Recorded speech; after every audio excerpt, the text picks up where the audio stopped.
Good afternoon, everyone, and welcome to 2021 and your first episode of the year from QuickBooks Labs. It's a very special episode we've got in for you today. So, QuickBooks Labs is a fortnightly vodcast designed to be a place to learn all about the world of QuickBooks and offer accounting software. I am one of your hosts, Aaron Patrick, a chartered accountant, owner of an accounting firm called Boffix, QuickBooks Certified UK trainer, and the QuickBooks Chap on YouTube. And joining with me, as always, is my co-host, the one and only Ash. How's it going, Ash? Excellent, thanks, Aaron. Yeah, I'm Ash Peterson, bookkeeper / accountant / app developer, co-founder of NetTracker, cloud fixed asset software.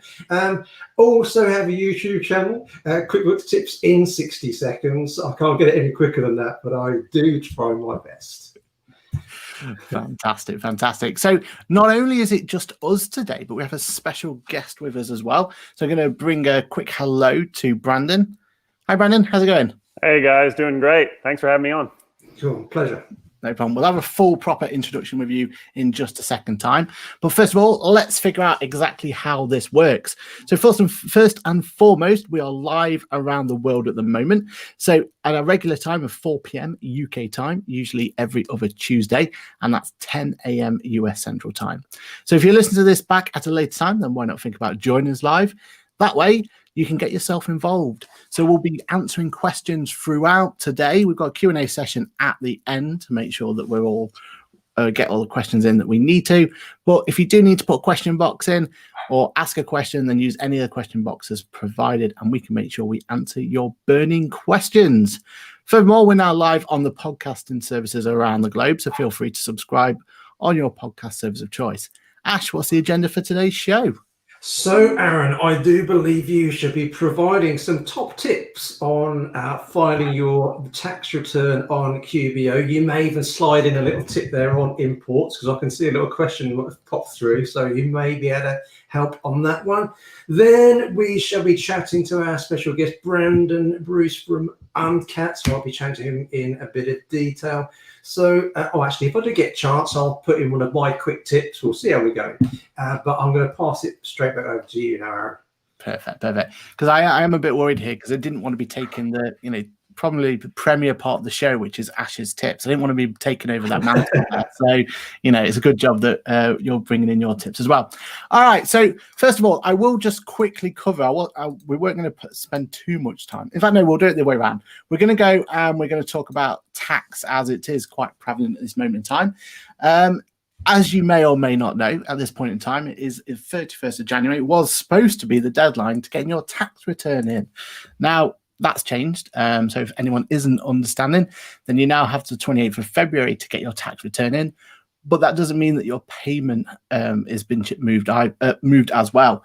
So what's happening here with HMRC is they are giving you some leeway for getting your tax return in, but they would like you to still make payment, which is a bit of an odd one, but that's kind of how it always is with HMRC. So even though we've got this extension, you still may need to get that tax return in. Or you may have already filed your tax return. You may have found that it was a little bit of a more tricky situation than you've had before.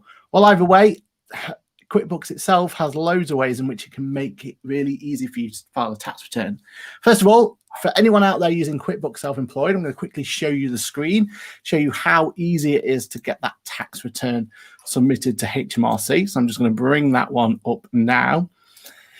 And once we've quickly had a look at that one, what we'll also look at is what it's like to file from the main version of QuickBooks, and we can have a look from there. Now, QuickBooks Self-Employed itself, for anyone using it, was always designed from the ground up to make it really easy for people to file a tax return. That's the end result that was inside of QuickBooks Self-Employed. Now, with that in mind, that means that it's actually really, really straightforward to get that tax return completed. Before you do it, though, do make sure you run some checks, make sure you're comfortable with the data, make sure that you've gone through and make sure everything's correct there. If you want any tips and tricks on all that lot, we've got loads of videos on my channel, and I'm sure Ash has got some videos on his as well about making sure that you've got your data correct, because that's what this is all about. If you've gone through all of that and you've made sure that data is correct, though, how do you file your tax return on QuickBooks Online? Well, QuickBooks Self-Employed to begin with. Well, first of all, you go to your taxes section in this left-hand corner here.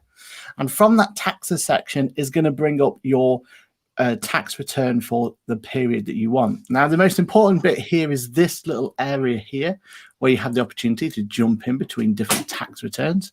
So as you can see here, I'm jumping into the tax return that may be due 1920. That again is either going to be due by the 31st of January or the 28th of February. And then from there, you have the opportunity to see exactly what your tax return should look like. And what it does, it brings down, first of all, a nice little breakdown so you can see exactly how that works. And it shows any allowances that might have been included, anything that's allowable, anything that's disallowable. And just at the top here, it gives you your download tax summary. So from there, you can click on there and it's going to tell you exactly what your QuickBooks should look like. That means that from this page here, you're going to have all the information you need to file your tax return. And it's going to make your life so much easier. What it does is it takes all that information that you've been doing throughout the year. So the fact that you've been going through your transactions and you've been saying if it's business, personal, and we're going through this whole page here and saying what your business transactions relate to. And it means that you've now put it all into a place that's easily able to transfer directly into a tax return. So it makes it really, really easy.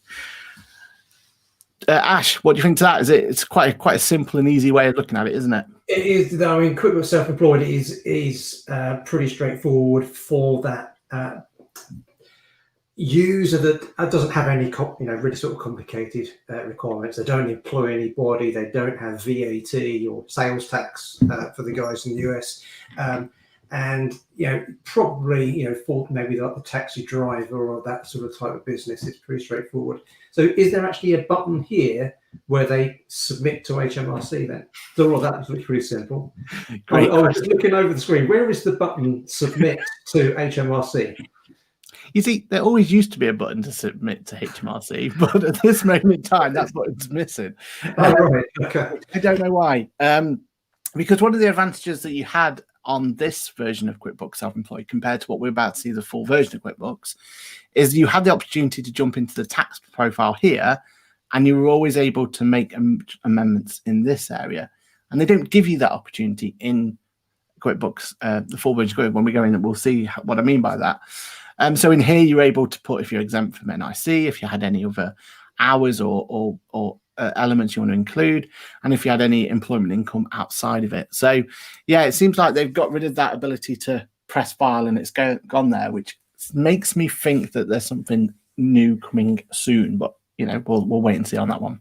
Yeah, I did actually wonder the other day that with the introduction of having this not self-employed, but this personal tax feature in QuickBooks Online, It makes me wonder whether do you think they'll ever start phasing out this self-employed version so that you just go, well, I'll go straight to level 1, QuickBooks Online could be simple start, because we do know there's that problem where, I say it's a problem, but it can be difficult for people that may have started off with QuickBooks Self-Employed, but there's no migration process between self-employed and QuickBooks Online, the standard package. So if you ran your hairdresser's business for 3 years on self-employed, and then you decided to grow that and have premises and employ people, you can't bring that history through.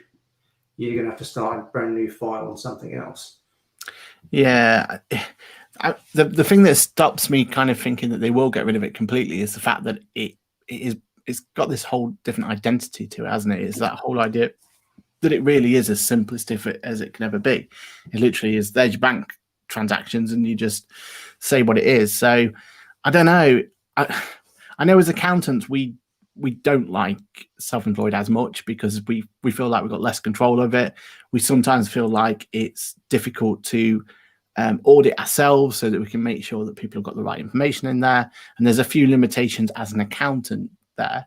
But I think from a client side of things, it's so simplistic. It's so easy to use that it's almost like I think it's there to stay at some point. And also the fact that I suppose Intuit, they bought it out, didn't they? It was an acquisition. So I suppose they want to make sure they get their money's worth, I suppose. I guess so. Brandon, I thought I'd just ask, have you come across sort of similar? Because I know in the States and in Canada, they have a self-employed version as well as the QuickBooks Online. Have you ever come across it, or within your sort of? Yeah, sure. I was thinking it's a great way to kick off the show because it's so timely. I assume it's similar in the UK as it is in the US. Business filings here are at a record high. The last time they were this high was in the 2008 recession, and now they've even eclipsed that. So, a lot of times I think we refer to it as there's a good reason for that and sort of a challenging or a bad reason for it. The bad reason for it is a lot of people are out of work, and so they need to hang a shingle and start a new company. The good reason is there's a tremendous amount of opportunity. So as we see shifts to remote work and telemedicine and all these other industries that are booming right now, there's a lot of opportunity for people to start new companies. So I think self-employed is a great place for those new folks to start, right? Keep their own books or employ a bookkeeper or a CPA accountant to help them out and start with that plan. And then as they grow, continue to upgrade to the additional versions of QBO. Cool. Yeah, it makes sense because it is completely different product over there, isn't it? Product lineup at the moment. So we've got just to give you a clue here, we've got QuickBooks itself, and then we've got QuickBooks Self-Employed, and it stops. So we've not quite got the full version where you guys have got QuickBooks Self-Employed, QuickBooks, and then QuickBooks Advanced. I think it is. I think you've got almost 4 different tiers, haven't you? So. Yeah, people, I guess, like to have a lot of choices. Yeah. I mean, there's a lot of literature in pricing and plans, right? Sort of the optimal. Do you provide 1? Do you provide 2? Do you do 3 and put the one you really want people to do in the middle, so the other ones are bookends? And so there may be some of that happening also in trying to figure out the right product mix. Brilliant. Okay, so that's QuickBooks Self-Employed. As it says, really straightforward, and you did have the chance to press submit before, but unfortunately that's gone at the moment. And then we've got the full version of QuickBooks, and most of you will probably be aware of it, but not everyone. The fact that there has been an update to the main version of QuickBooks. So if you've followed us on QuickBooks Labs, you'll see we've looked at this in detail before, but we're just going to have a quick refresh of it again. But it's the same principle. So if you're using this version of QuickBooks, so QuickBooks Online, then you, again, been making sure all that data has been put in there correctly. Again, use the resources we've got to make sure that you're happy that that data is correct at that point. So you're putting your bank account in, you're reconciling, you're doing your sense checks, you're going through all those things. And at that point, when you're ready to do your tax return, then as long as you make sure your settings are correct, so in the your company settings and under accounts and settings over here, and making sure that advance, the company type is sole proprietor, and just to make sure that your company type again here is sole proprietor just there, as long as they're both put to sole proprietor as opposed to limited company or any of the others that are options are there, then as long as it's done there, you'll get a new module down in the taxes section called income tax. And as soon as we go into income tax, very similar feel to what we've just looked at. So first of all, it's going to be telling you which version or which year you want to be looking at. So you can drop into the previous tax year or look forward to the current tax year we're in now. As soon as you go into that tier, it does say that this feature works best if you don't have any disallowable expenses. I assume that's for now, and there'll be an adjustment to that soon. And if you need to submit your 6th of April to the 5th of April, just to make sure you're in the right tax year. Press got it. And over here is a breakdown of what it should look like for you in terms of what needs to be put on your tax return. So the idea here is that it's giving you an opportunity to see the income tax at the top, and it will show you how that's broken down and national insurance there. But if you scroll all the way down to the bottom here, the important bit for you is you've got your business income. So what's to be included in the boxes. And then from business expenses, again, it's going to break this down for you that are coinciding with what your boxes will look like on your tax return. So the idea here is you can take this report, you can export it at the top over here, and that exported box or exported data there should mimic what it looks like on your tax return. So basically, it's condensing all the information you've got in QuickBooks and making it into something that you can easily put onto a tax return yourself. What do you think to that one, Ash? Yeah, I do really like this, and I helped somebody out a couple of weeks ago and just brought them all up to date, and they were a sole proprietor, and I made sure the setting was in place, and I said, oh, you can just check your, see what it looks like. I mean, they've got an accountant to help them out, but you can have a good idea of what your tax is going to look like. The one little thing here that I picked up on when I was doing this is that with most businesses, so whether I'm a sole trader, limited company, as you know, even though in the UK, we've got this 6th of April to the 5th of April sort of tax year. Yeah. I say 99% maybe of people will actually just run from the 1st of April to the 31st of March. Yeah, exactly. And yeah. So when I was preparing this guy's accounts, we were looking at the profit and loss. I was running profit and loss reports from the 1st of April to the 31st of March in QBO.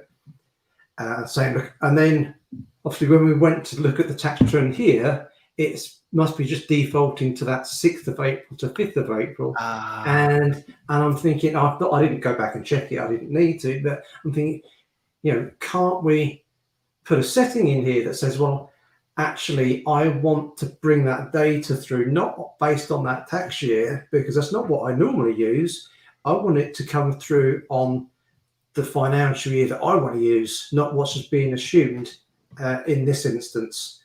And the trouble is, if you've been, over the last 2 years, you've been working between those, strict calendar months. So from that 1st of April to 31st of March.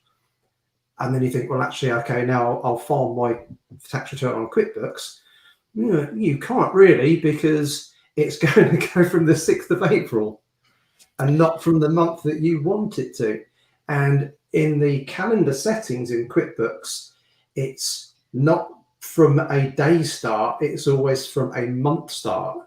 So, isn't it? So, exactly. What's the first month of your financial year? Well, it's, it's April. So that tells QuickBooks that the first day is the 1st. You can't set the 5th. So I think there's a couple of things that someone may have forgotten about in there. Yeah, definitely. That doesn't make sense. They should have me testing it, Aaron. Well, to be fair, I've not seen that myself while using it. So we've opened it up for our clients so that clients can get a good estimate. So it's less about what year's gone, but we're using this tool more for about getting them prepared for next year so they can understand roughly what their taxes are going to be. And it's a great position to be in, if I'm honest. But yeah, that's right.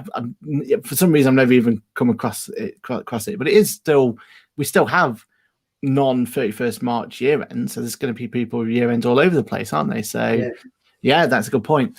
But I've got a feeling, though, that they're not going to spend too much time putting too much effort into here, because obviously this whole module is going to be non-involved in what, 2 years, is it? 3 years when MTD is fully in place. So however the MTD module looks like is going to supersede whatever this is, isn't it? So yeah, I can't imagine they're going to put too much more effort into making this any more fancy than it already is. Yeah, well, or they just think, they just tweak it so that it fits what they want for MTD. That is true, but I hope this isn't the MTD module, if I'm 100% honest. Otherwise, we're going to get some very obscure numbers being submitted, put it that way. Brandon, over in the US, do you know if there's, how sophisticated is it with kind of the connection to filing returns and everything else? Is it, because as you can see from the UK, it's very much, we get to the end result and then we export it and then it's up to us to do the rest. Is that how it is over there, or is it more of a connect? Yeah, I mean, that's been my experience, is doing the export. I'd have to connect with my co-founder Adam, who runs a firm here that has about 35 folks on the team and about 350 clients. So he has more experience with that than I do. As a business owner, my experience has always been run the books there, but then do the export for the filing purposes. Get it into a platform like if you're doing remote filing, then a TurboTax or HR Block, et cetera, and run it that way. Yeah, it makes sense, doesn't it? I suppose I assume there's not kind of a direct link TurboTax into QuickBooks itself. I know they're all owned by the same people, but is it just one click and it's gone, or I don't know? Good question. I don't know either. I think historically, and so there may be now, but historically I would always do the export, and then it was a really simple import. It was just select your export file and we'll upload all your data. Yeah, it makes sense. But it may be more direct now. Yeah, hopefully it is. It should be, right? There's nothing technically that should prevent it from not going straight in. Yeah, no, that makes a lot of sense. Brilliant. All right, so so that was more of a tip on how to get the data out there for your tax return. If you are using QuickBooks and you are looking at that, then the tools are there for you, so it makes it really, really easy. Now, next one I want to just quickly put in, and it's only because we got, not only, but it's because we've got questions. Like Julie knew that we were going to bring this question in, or we were going to bring this as one of our news items. So yeah, great question there, Julie. So this is all about the new VAT and how the new VAT can be recorded in QuickBooks Online. So for anyone who's not aware, that thanks to Brexit, we've now changed the way that we actually record our import duty. So as it was before, you used to have goods leaving or coming into the UK, should I say, and at that point when they crossed the border, there was an import duty that was stamped on them. You would pay that import duty, and then when you did your tax return, or your VAT return in this case, should I say, when you did your VAT return, you were able then to claim that import duty back at that point, and then you had to make sure that you got it correct, and there was a whole process that had to be involved. Now there's an agreement between the way that it's been done. If you're a VAT registered company, you filled in your paperwork correctly and you've got everything all in place, then when you go through that cross-border, there's no need for you to actually pay the import duty at that point. It's going to have what's called a reverse charge effect to it. So it'll still be accounted for, it's just you don't physically need to pay for it. What you do need to do, though, what your requirement will be to do, is to declare this on that next VAT return. So what happens is you'll get a statement from HMRC, so you'll log in. It's a really obscure way of getting to it, but basically you've got to make sure you're already logged in. There's a link to get yourself to the area, and then it will take you into the right area, into government. Into the government website. Once you're in there, you get this opportunity to download basically a certificate or a statement, and on that statement will tell you how much VAT you need to declare. Now, before you can get to that point, you just need to make sure you got your taxes and your VAT section in line. So I'm just going to jump into the Edit VAT section just here. From the Edit VAT section, I'm going to go to Edit Rates, and we need to then make sure that we've got turned on our the right rates. I think it should be here. Oh, one word. Including active, and here they are. Yeah, so we've got this PVA import 0.0 just here, and PVA import 20% just there. So it's these two that you should be looking for. As soon as you go, and just to make sure everyone's aware what I did there, I went in and made sure that my list included inactive, and then it made sure that these two are available. Once I've ticked those two items on, and then those two VAT codes will now be available to use. So if I was to include that certificate that we're talking about, what I'd want to do is go to expenses or a bill, depending on however you want to include it. I'm going to put it in as the first, let's do the end of the month, 31st of the 1st, 21. And when I go into category, I'm going to put it to some sort of import duty, something like that. Let's put this down over to there. And what I would do then is I would put, say it's £100. I'm then going to use that PVA import button just here. And then I get to decide, is it the 0% or the 20%, depending on what you charge. Majority of the time you've been charged 20%. And then what we would recommend is doing a whole zero it off as well. So back to the same place, minus 100. This time to no VAT. And then what that means is the import duty category has not been actually posted against, but you've got a transaction that, although it's a subtotal of zero, accounts for £20 of VAT in this case. And that's how we would want to include it. You'd have all that information on your statement, so we would attach that statement down the bottom here, and then you are good to go. And the way that that interacts, if I just save and close,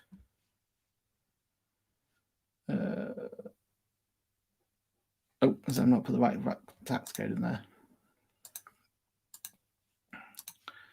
Or it might not like the fact I've got a date range that it doesn't like.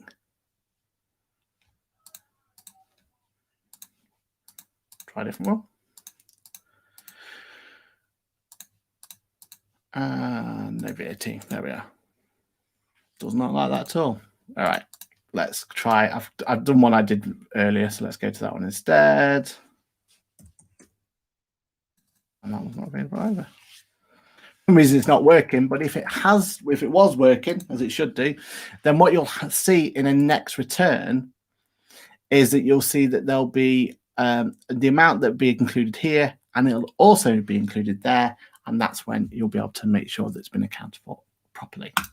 So just to recap, make sure you're in your taxes, make sure you're in edit VAT, edit rates, and then you will see that there is a new PVA import code just here and a PVA import code 20% just there.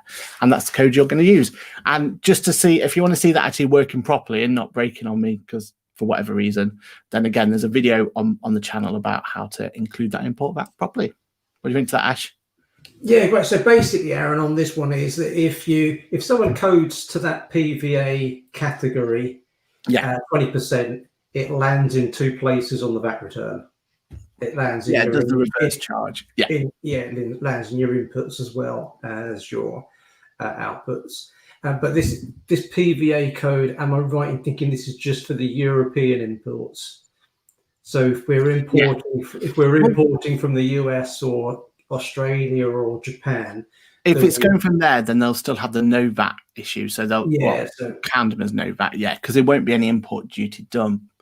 So it's just for the EU side of things. Good point. Yeah. So I think that's some import duty, but people will deal with it how they did before.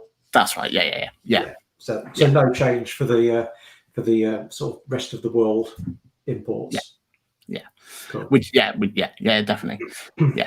I've just realised why it didn't work, because I put no VAT there, wasn't it? But yeah, you'll get the picture when if you look at the other video and how that works. It works out perfectly. But yeah, cool. So that's been included. Now you should find that on every account now. I've not seen any account where it's not available, but yeah, it should be under your including active, and you should find it there. There are reports out there that some people aren't seeing this. They aren't seeing the PVA import options here. I think if that is the case, I'll just get onto the phone to or tech support to the care team, because it is supposed to be live now on every single account out there. It was at one point just being released in batches, but we've been told now it should be there on everyone. I do think seeing the live demo and having done a lot of live demos, it's always the risk, right? You get that error message and it's like, oh no. But I think that would be a super compelling episode or even series of episodes. Like, make sure that you get a bunch of errors and then show people how to solve each one in turn, right? So sort of set up a demo environment that's designed to break. And then, we got this really weird error, and then see if people log in to see how to solve them. I think that'd be cool. And in fairness to QuickBooks, I don't know if they intentionally do this, but that's normally the sample company. So I don't know how much you've used the sample company, but yeah, it's normally full of errors. So brilliant. That's part of the training. If you can get through the sample company, then you know you're ready. Everything else works from there, doesn't it? Right. Brilliant, Ash. Well, that's me done for the news section. So over to you. Excellent. Okay. So thanks first, Brandon, for joining us today. Before we sort of get on to what you're going to talk to us about.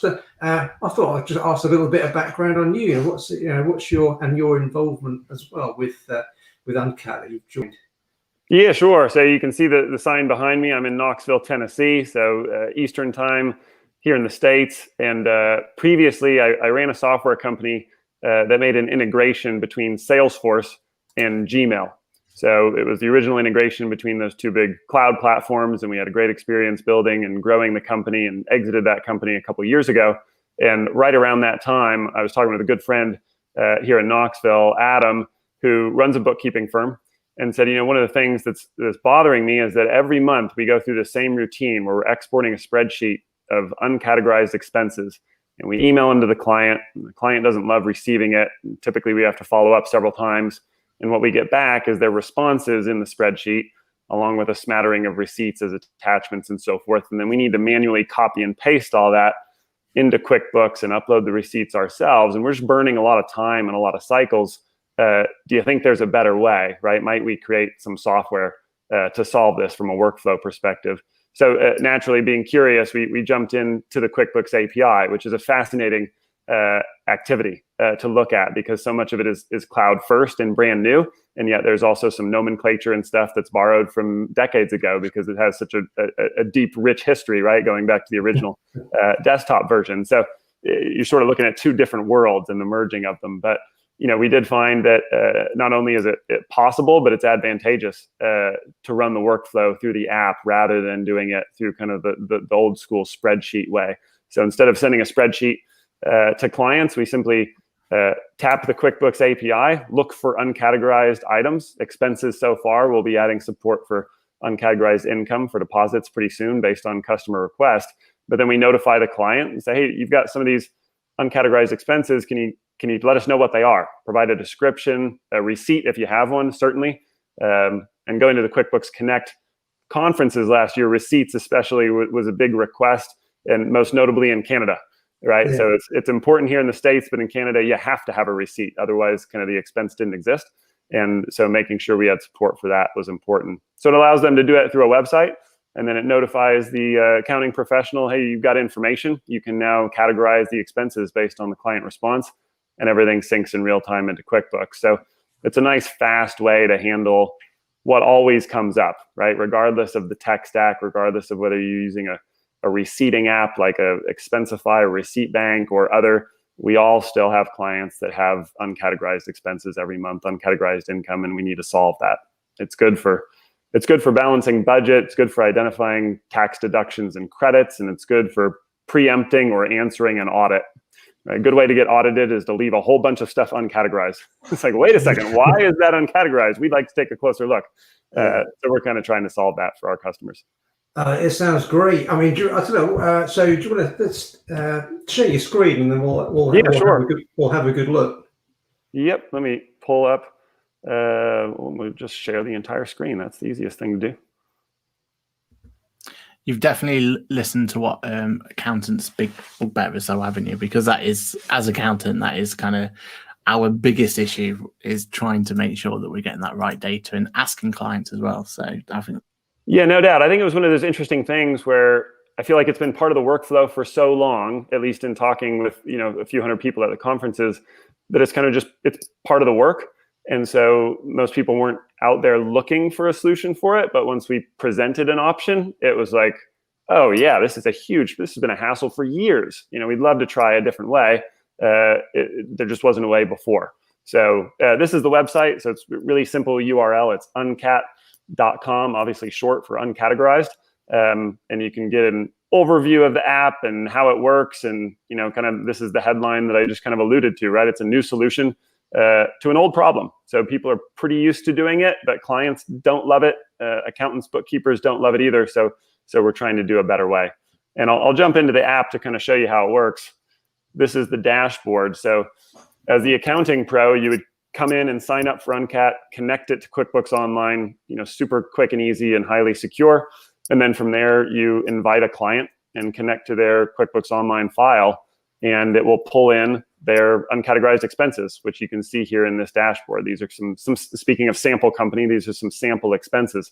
So what the client will see, I'll switch to the client view, they'll get notified, and they will see this view where they're seeing the vendor, the source account, the date, the amount, and then they can add a description. And I've typed in a couple sample descriptions here for a couple of these expenses.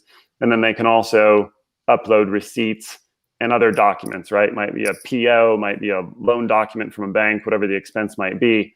You can upload a receipt or other supporting documentation here. And then when you click Save Updates, it then syncs into QuickBooks Online, and it also notifies the accountant. So then switching back to the accountant dashboard, the accountant's got a few more options. So not only can they see and edit the description and view the docs and more, this is where you might choose the category. So in this case, we're looking at travel, and then you can view the docs, and you also get some options if you want to make it billable and choose a customer, and you can also select a class and then save and sync that into QuickBooks. And once you've categorized it, then it gets removed from this dashboard, and you move on to the next batch. One of the cool things is, obviously for firms typically have many clients, is that instead of jumping in QuickBooks Online Accountant to various company files and resolving the uncategorized expenses kind of one-off client by client, you can see all of them here in one dashboard. So I just have one client loaded here, but if you have additional clients, their dashboards will be right below. So you can actually take care of uncategorized expenses across all of your clients from one screen, which is super convenient. Probably goes without saying, but worth pointing out, you can invite as many clients as you want. So the first client of Uncat is 100% free. You can come in and test it internally, or invite your favorite client and use it with them, make sure you like it. And then you can also invite coworkers, so your colleagues in your firm. You can invite them and assign them to the right clients that they work with. And so you can invite unlimited coworkers, and invite clients can also invite unlimited coworkers, so they can get help in explaining what the heck these mystery expenses are. And I should also point out, importantly, the client need not have a QuickBooks Online account. So for many firms, the clients do have QuickBooks Online accounts, and they do the books kind of alongside the accountant or bookkeeper. But there are many other firms where the client doesn't have a login. They've 100% outsourced the bookkeeping. And so this app is very useful for that, because the client doesn't have to have a QuickBooks Online login in order to use it, in order to provide descriptions and receipts and kind of explain these mystery expenses to their accountant. So super fast and easy. Yeah, that's a great idea, because I was thinking about the other day when I had a quick look at the logging, because I first thought, if this is going to the client, and they're not very good at doing their bookkeeping and just not paying any attention to the bank fee, they're just dumping it all to uncategorized. But that's a very good point. If it's being outsourced to an accounting firm doing the bookkeeping, and then the bookkeeper doesn't actually know where to code it because they've just seen something that's come up that says Amazon or whatever it is on the bank statement, so then they can put it to some sort of suspense holding account, whatever it is, and then being able to fire that across to the client and say, we've got these, we just haven't got a clue what they're for. Can you help us out? And one thing am I right in thinking is that when I looked at this very quickly the other day, is that you can actually sync it to more than one category. So you could sync it to uncategorized or ask an accountant. Or can you? Yeah. Let me pull up the settings, because it's a perfect segue. So uncategorized expense is a required account in QuickBooks Online. You can rename it, which many firms do. So they might name it Ask My Accountant, which used to be the old name for it, or Suspense. But nevertheless, the account remains the same and the API remains the same, and we look for it and pull from it. But in case you have multiple accounts, so some firms will have an uncategorized expense and a please make sure to ask my accountant account. And so you can pull from multiple of those by selecting accounts in the settings. So you can see here for this client, I'm pulling both from uncategorized expense and ask my accountant, which is sort of the legacy account that this file used before. So yeah, that can be super helpful, because sometimes you put them in different buckets inside QuickBooks. Cool. I'll point out a couple other settings. Everything has been added based on customer requests that we either got live at QuickBooks Connect in San Jose or Toronto, or of course this last year it was virtual, and then from customers coming on board. So we've added the ability, like we just saw, to select multiple accounts. You can choose a notification schedule for your clients. So some firms are, hey, we only contact clients on Tuesdays, and they're very used to that, and we don't want to mess with it. So you can select that you want notifications to just go out on certain days. And then you can also here add coworkers. So you invite your coworker, assign them to specific clients, and then you can customize the firm name that goes out in emails. That way your client, when they receive it, knows, okay, good, this is from the firm and this is legit, and I need to go answer this because this is a request on behalf of the accountant. So that helps a lot with that kind of client adoption, which with any software, right, the key is adoption and getting used to the new workflow. So, hey, don't expect the spreadsheet to come through an email anymore. We're going to this new system. It's going to be faster and easier to use, and that's the key. With the notifications there, is that sort of fully automated? So you can sort of set it whether it's like weekly, fortnightly, monthly, and will those notifications go out automatically if there's still something uncategorized? Yes. And then as soon as they're all been dealt with, there won't be any notifications until you get more transactions in there. Yeah, if there's no uncategorized items in there, then we're not going to hassle the client. Just like the accountant wouldn't, right? You don't typically notify the client like, by the way, today I don't need anything from you. So we won't hassle them with those emails. But if there's anything in there that's current, then we'll let them know. Right now it's on a weekly notification schedule. We'll be adding some options for fortnightly, monthly, et cetera, just to provide that flexibility. But the thesis was that you're going to get better, more accurate, more timely data if you notify the client in proximity to the time they incurred the expense. So I know from running my last company and being a recipient of the spreadsheet as a client, sometimes it would be the end of the month review, and it's like, hey, by the way, we've got 40 or 50 expenses we need some help with. And it's like, well, I'd taken 6 trips that month. Can't remember, right? What this was for. Was this for conference 1 or conference 5 or client 6 or who knows? And so it's helpful to kind of get that notification that says, hey, 3 days ago, you had this expense. It's like, well, I can remember that, but it's hard to remember, 30 or even 90 days ago if you're doing a quarterly review. So, this way it keeps the books in sync faster with the clients and keeps them involved. And it's a good opportunity, certainly, anytime you're using a workflow app, a time savings app that benefits the client. I think it's a nice way, to be tech forward as a firm, so that your client knows, hey, we're pushing the envelope here. We're trying to do things that are going to help everybody and get your books done faster and done right. And at the end of the day, it saves everybody time, which means it saves them money too. Yeah, absolutely. And there's uncategorized expenses, the client gets a notification saying you've got uncategorized expenses, and they go in and they do what they need to do, upload some documents, etc. Does a notification come back to the accountant to say? Yes. So the accountant will get a digest across all the clients and say, hey, clients have updated expenses in the system. You got this many that have been updated. So go ahead and click through to log in, and you can categorize them through Uncat. That's typically the fastest way to do it. Yeah. The other option, of course, is everything is already synced into QuickBooks Online. As soon as the client saves updates, it's syncing in. And so anybody on the team, right, that may be closing books for that client can simply see and do the categorization also in QBO. So it's nice to have that option. You can come into our app and do it, but all the data, the system of record, is still QuickBooks Online. Yeah. So if they attach something, then that back in QuickBooks, the attachment will appear as the attachment in QuickBooks. Exactly. Yep. It'll all be in there. And stuff that's coming down the pike, and I'd love to get your all's feedback. And if anyone has questions or feedback here live on the show or afterward, we'd love to hear it. That's what makes the software better. But we'll be adding some rules, right? So certain firms have clients that, hey, the VP of sales should only see the expenses on this one credit card, but they shouldn't really have visibility to the other things being spent by the CEO or the CFO. And so being able to assign certain source accounts to certain people within the client firm, that's coming. We've also got the ability, some firms, it's very important for their clients to log in. There's a sense of security. Maybe it's a regulated industry. They won't have a login.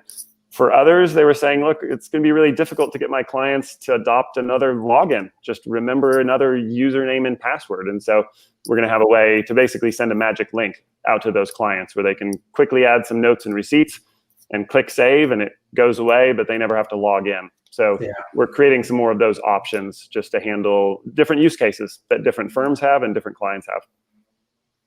That sounds really good. And just out of curiosity, would this work for a client where, because we have it quite a lot, where we're missing an attachment for, say, 1 out of the 12 in a year? So maybe they've got a monthly, telephone cost or whatever it's going to be, and we're missing the one. Now, we don't necessarily need it, but it'd be great to have that there. Is there any way of kind of filtering through the data and trying to find that one to send that over to them? Yeah, that's a great question. And it dovetails with another one of the big requests that we'll be adding pretty soon is kind of the ability to send notes back and forth. So kind of a communication portal with the client. And so what you may do is tag that expense as uncategorized so that it shows up in the grid here in the dashboard, and then add a note to it that says, look, we know what this is, but we're missing November. And it'd really be great to have that for bookkeeping purposes. If you can just, attach that real quickly, then we'll get this taken care of. And so being able to send those explanatory notes back and forth so that the client provides you with the information that you need. Because so often, an uncategorized expense could be uncategorized for lots of different reasons. It could be a vendor that we've never seen before. It's not in the system. It's some name like XYZ Corporation. It's like, well, that could be anything. Could be internet, could be marketing, could be sales, who knows? But it could be a vendor that everyone knows what it is. Like, a big chain here in the States, Applebee's, right? Like, we know that someone got something to eat. The question is, was that just the owner going out to eat? They should reimburse the company, or were they taking out a prospect? Okay, that's an expense to the company. Were they treating their own sales team as a spiff or a bonus? Or were they taking out their development team, in which case, if it was a strategy meeting, there's an R&D tax credit for that. So it's the same dinner at Applebee's, but the treatment could be 3, 4, 5 different ways. And so getting that additional detail back from the client. So the note from the accountant on that one may be, look, I know this is Applebee's. I know it's going to be a meals and entertainment, but the question is, what was it for? What was its purpose, so that we can code it the right way? That sounds That great. makes a lot of sense. Yeah. Okay, cool. Yeah, I can't think of any other questions at the moment. I mean, Aaron's more the one in practice, so he'd probably be the one that would sort of test this more than me. Yeah, I mean, I love it. I think this is definitely something that I can see more practices jumping in at and utilizing. And like you said, it's always been one of those frustrations for me, because as a accountant, bookkeeper, when we've gone and done the records for clients and we've gone and processed a bank account or whatever we've done, and we got to that point where we're missing that information, it used to be that we go back to really old school ways, even before the Excel days, and we used to just get a pen and paper and write down date, the amount and everything else, and then we go to an email and we start typing it all out again. So any way to improve that workflow is a massive improvement. I think this is a great step in that direction. Yeah, it seems like the predominant workflow is the spreadsheet export, but we've also talked with people that are just tap out a quick email or a text message, but of course that doesn't scale if there's 30 expenses that you need information for. And then some others have just simply taken a screenshot of QuickBooks Online, right, and sent that over to the client. And then others will handle it all in the end of month meeting.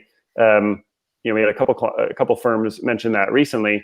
And so then the question is, well, is that making the most out of the end of month meeting, right? Does that meeting end up dragging for 2-3 hours, and all you're really doing is kind of like, hey, can you find that? Versus spending that time being the strategic advisor that every client wants and dealing with these uncategorized expenses, more in real time as you incur them, and kind of handling that housekeeping function without burning up end of quarter, end of month meeting time. So that's our goal, right? Just help people knock it out quickly. It's nobody's favorite thing to sort of, hey, what did you spend this for? But as we all know, it's so important to code it properly. Yeah, it makes a lot of sense, doesn't it?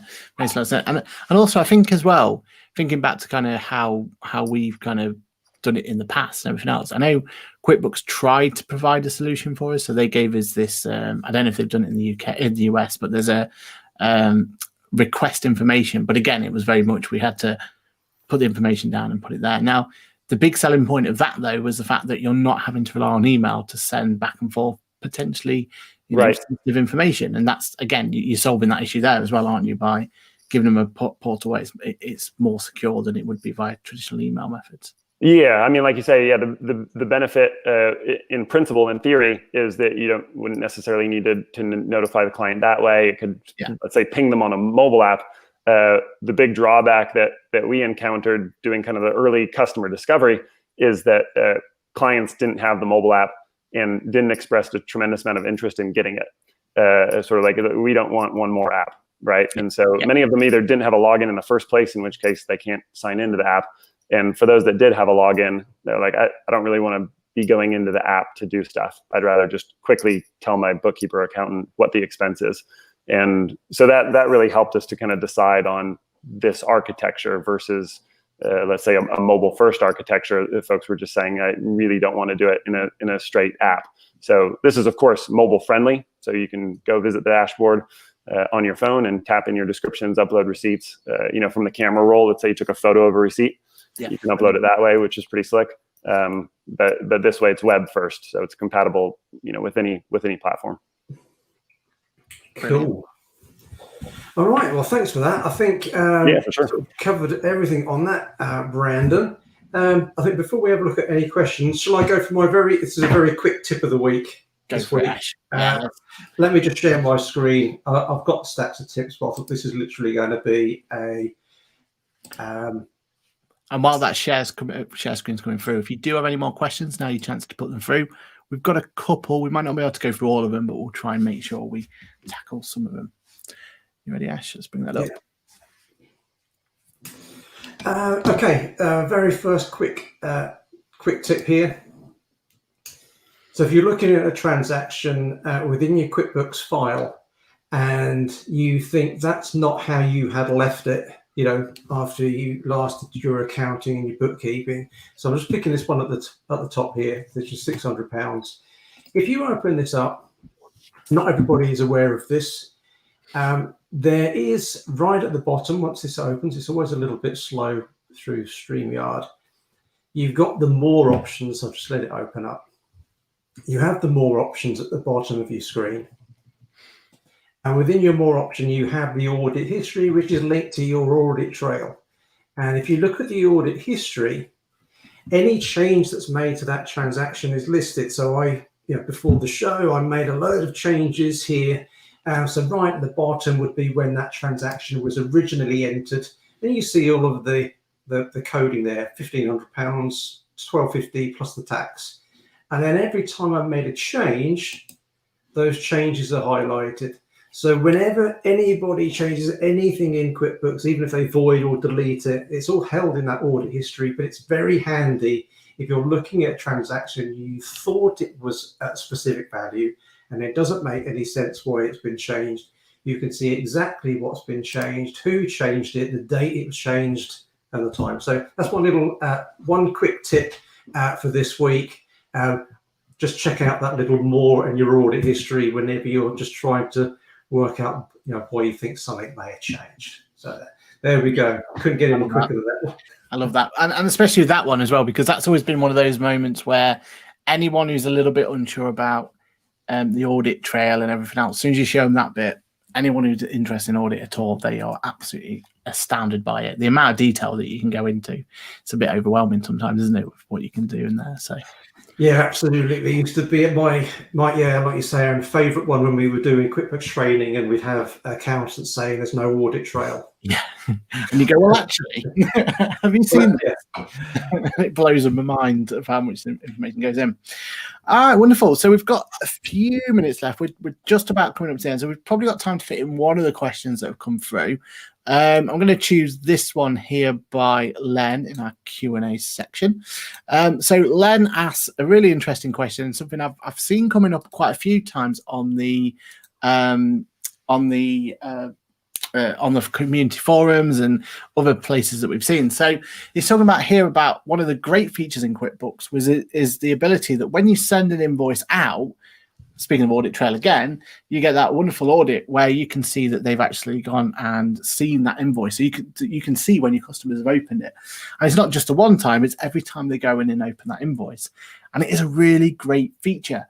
Problem that people are having is, as Len's speaking about here, is it's only I've sent the invoice. Now, if I just share screen, I think I can, and feel free to jump in here, Ash, if you think there's anything else that could be an issue here. But there's a couple of things here that I think has started to happen. So just so everyone's aware, just so you can see it, I'm just going to get rid of that question actually now. Yeah, just so everyone's aware of exactly what I'm showing you here. Here's a sales invoice that's been sent. And as I scroll down here, we've got this wonderful area down here that's all about when the invoice is done. So here's me sending the invoice a couple of minutes ago, and here's me then viewing the invoice a minute later.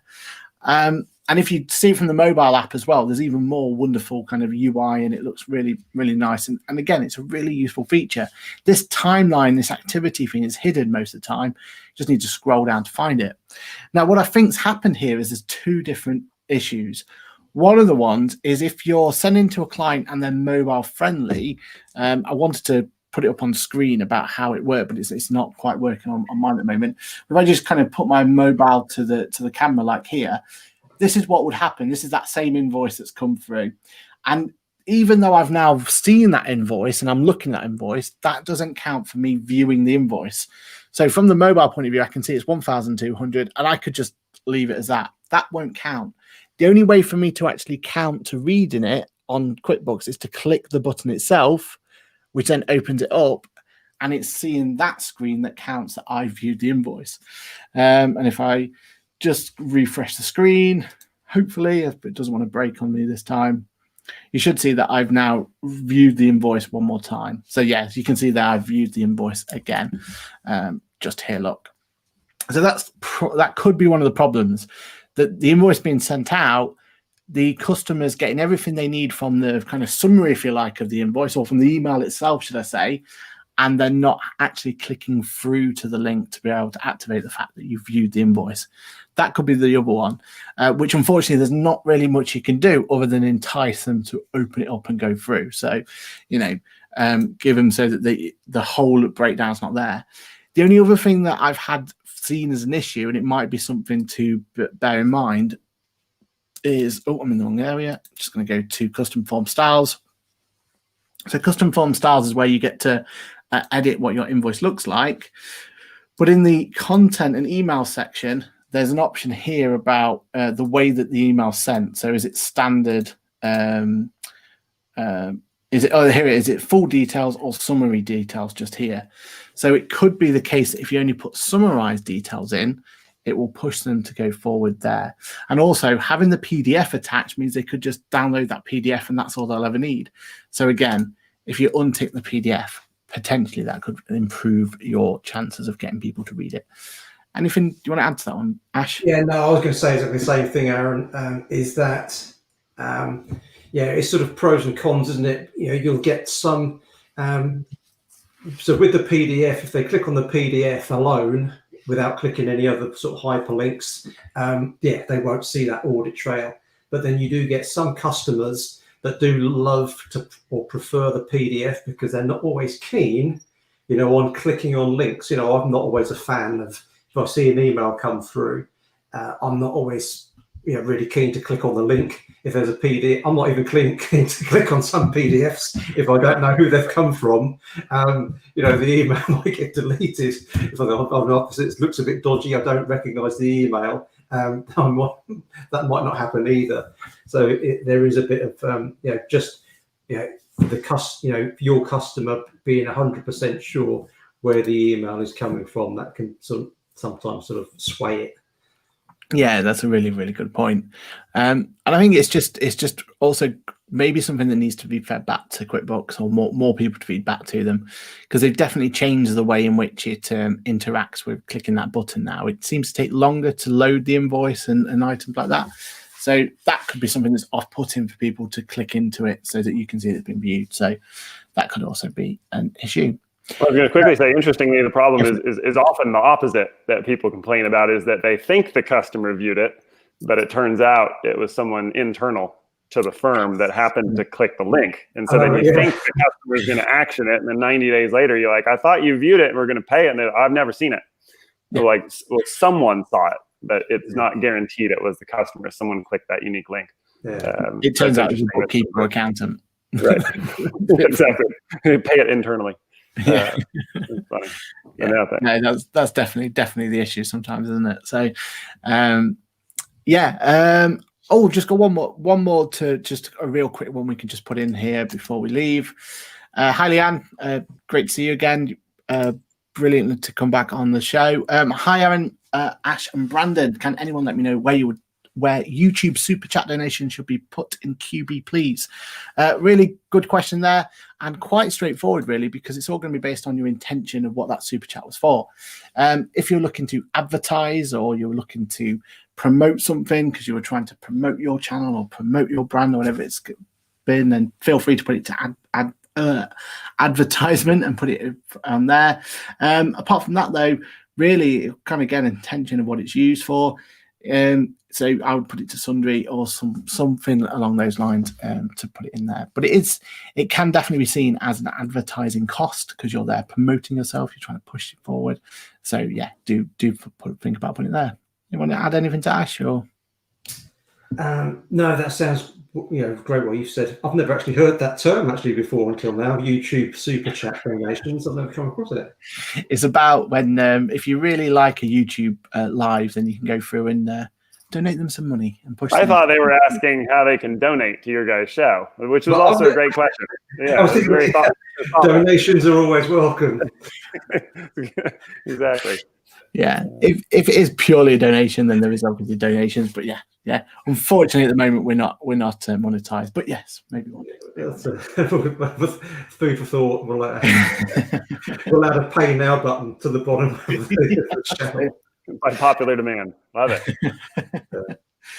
Brilliant. All right. Well, with that one then, Ash, what's next? All right. Okay, Aaron. So, where are we? Thanks for all the questions, Leanne, and a couple of others. So thank you very much for that. So our next webinar should be on Tuesday, 9th of February, unless anything happens between now and the same time, 4 p.m. GMT. And that just leads me to say thanks again, Brandon, for joining us. Really interesting. It looks like a great app. If I get a chance, I'll have a good play around with it. I'm sure Aaron will. So that's a goodbye from me. It's goodbye from me. Yeah, thank you guys. Massive thanks. And like I say, it's a free app to use with one client. So hopefully viewers, listeners will check it out. We sincerely benefit from the feedback, and we'll keep knocking out features based on customer demand. So we're looking forward to it. Yeah, and just from what we've seen, it looks like it's definitely worthwhile. So thumbs up. Thanks a bunch. All right, we'll see you in 2 weeks' time. Bye for now. All right, see you guys.